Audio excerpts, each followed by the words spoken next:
நம்ம 1.5 வருஷமாக எனக்கு நார்மலாக தான் இருந்துச்சு. ரொம்ப ஜாஸ்தி கிடையாது சுகர். நார்மலாக தான் இருந்ததுக்கு. காலையில் பழம், மத்தியானம் சாப்பாடு, நைட்டு டிஃபன். அதை நீங்கள் டாக்டர் சொன்ன மாதிரி நீங்கள் கரெக்டாக நான் பண்ணிட்டு வரேன். எனக்கு சுகர் ஏறலை, டயர் கொடுக்கல. அப்பா சொல்லுங்கள். பழங்கள்லாம் சாப்பிட்டா உடம்பு எப்பவுமே அதே நல்லா நார்மலாக இருந்துச்சு. ரொம்ப வெயிட்டெல்லாம் போடலை. எனக்கு நார்மலாக இருக்குது உடம்பு. முன்ன இருந்துக்கு இப்போ நார்மலாக இருக்குது. ஆக்டிவாக இருக்கீங்களா? அதெல்லாம் இருக்கேன், ஆக்டிவாக தான் இருக்கேன். பழம் காலையில் சாப்பிட்டுட்டு சாப்பாடெல்லாம் சாப்பிடாம பழம் சாப்பிட்டா சோர்வாக இருக்கா?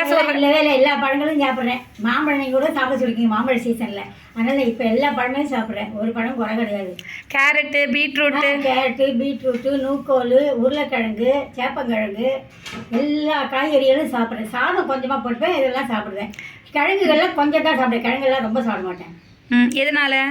ஏன்னா அது வாயு பூமியில் விளையிறது. சுகருன்னு யாரோ முன்ன சொன்னாங்க. அதனால கொஞ்சம் கம்மியாக சாப்பிட்றேன். மற்றபடி இந்த பீட்ரூட்டு, கேரட்டு, கோஸு இதெல்லாம் நிறைய சாப்பிடுவேன். சாதம் கொஞ்சம் அப்படியே மோர் நிறைய சாப்பிடுவேன். பழ வகைகள் என்னென்னலாம் சாப்பிடுவீங்க? பழ வகைகளில் வாழைப்பழம், தர்பூசணி, சப்போட்டா பழம், திராட்சை, பப்பாளி, கமலா ஆரஞ்சு, எல்லா பழங்களும் சாப்பிட்றேன்.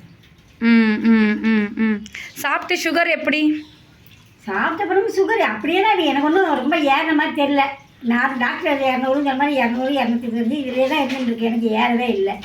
மாத்திரை சாப்பிடும்போது எப்படி இருந்தது? சுகர் மாத்திரை சாப்பிடும்போது அதிகமாக சுகர் மாத்திரை சாப்பிட்டுருந்தீங்களே, அதிகமாக இருக்கும். அப்போதுக்கும் இப்போ மாத்திரை சுகர் மாத்திரை குறைஞ்சிருச்சா அதிகமாக இருக்கா? பழம் சாப்பிட்டு சுகர் மாத்திரை குறைஞ்சிருக்கு. இப்போ 2 போட்டு இருந்தால் 1.5 தானே போடுறேன் இப்போ. அதே மத்தியானத்துக்கு 1, நைட்டுக்கு பாதி. அதான் போட்டுருக்கு.